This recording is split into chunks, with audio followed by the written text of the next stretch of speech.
you, thank you, thank you, thank you, thank you, thank you, thank you, please, thank you so very much. Thank you, everyone. Thank you, everyone. Thank you. Okay, let's get to business. Let's get to business.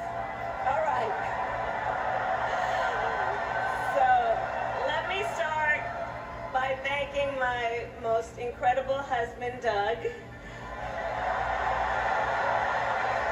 for being an incredible partner to me, an incredible father to Cole and Ella, and happy anniversary, Dougie. I love you so very much. To our President Joe Biden, when I think about the path that we have traveled together, Joe, I am filled with gratitude. Your record is extraordinary, as history will show, and your character is inspiring. And Doug and I love you and Jill and are forever thankful to you both.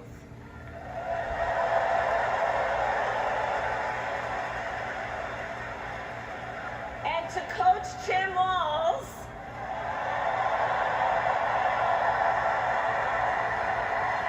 you are going to be an incredible vice president. And to the delegates and everyone who has put your faith in our campaign, your support is humbling.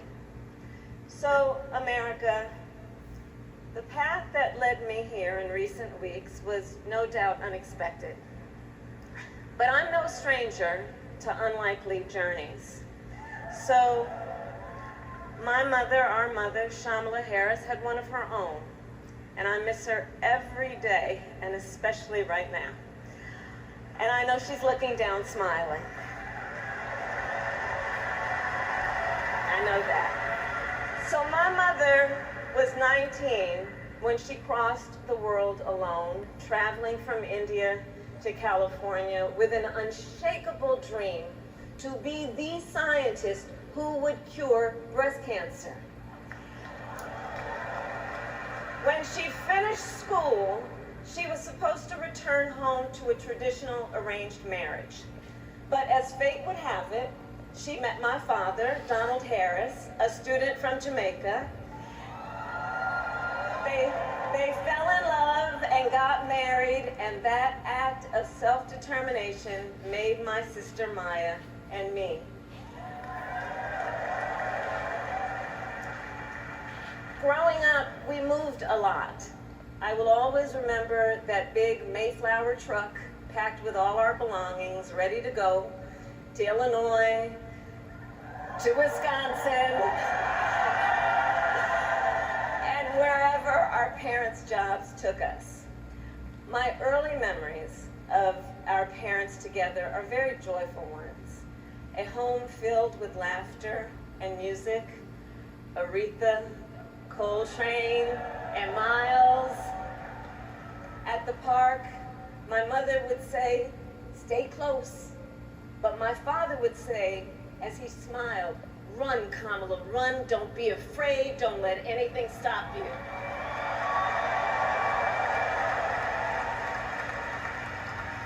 From my earliest years, he taught me to be fearless. But the harmony between my parents did not last. When I was in elementary school, they split up. And it was mostly my mother who raised us. Before she could finally afford to buy a home, she rented a small apartment in the East Bay. In the Bay, you either live in the hills or the flatlands. We lived in the flats. A beautiful working-class neighborhood of firefighters, nurses, and construction workers, all who tended their lawns with pride. My mother, she worked long hours, and like many working parents, leaned on a trusted circle to help raise us. Mrs. Shelton, who ran the daycare below us and became a second mother. Uncle Sherman, Aunt Mary, Uncle Freddie, Auntie Chris. None of them family by blood, and all of them family by love.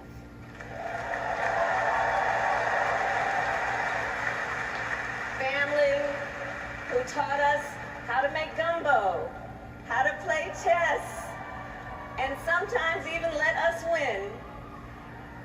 Family who loved us, believed in us, and told us we could be anything and do anything. They instilled in us the values they personified: community, faith, and the importance of treating others as you would want to be treated, with kindness, respect, and compassion. My mother was a brilliant, 5-foot-tall, brown woman with an accent. And as the eldest child, I saw how the world would sometimes treat her. But my mother never lost her cool. She was tough, courageous, a trailblazer in the fight for women's health, and she taught Maya and me a lesson that Michelle mentioned the other night. She taught us to never complain about injustice, but do something about it. Do something about it. That was my mother. And she taught us, and she also taught us, and never do anything half-assed. And that is a direct quote. A direct quote. I grew up immersed in the ideals of the civil rights movement.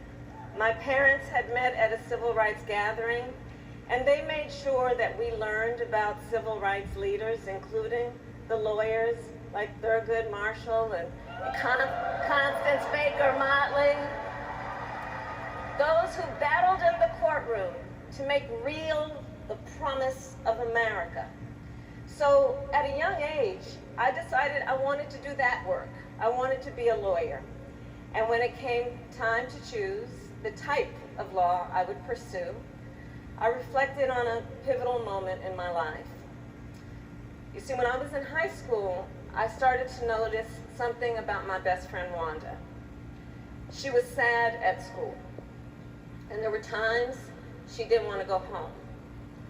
So one day I asked if everything was all right, and she confided in me that she was being sexually abused by her stepfather. And I immediately told her she had to come stay with us, and she did.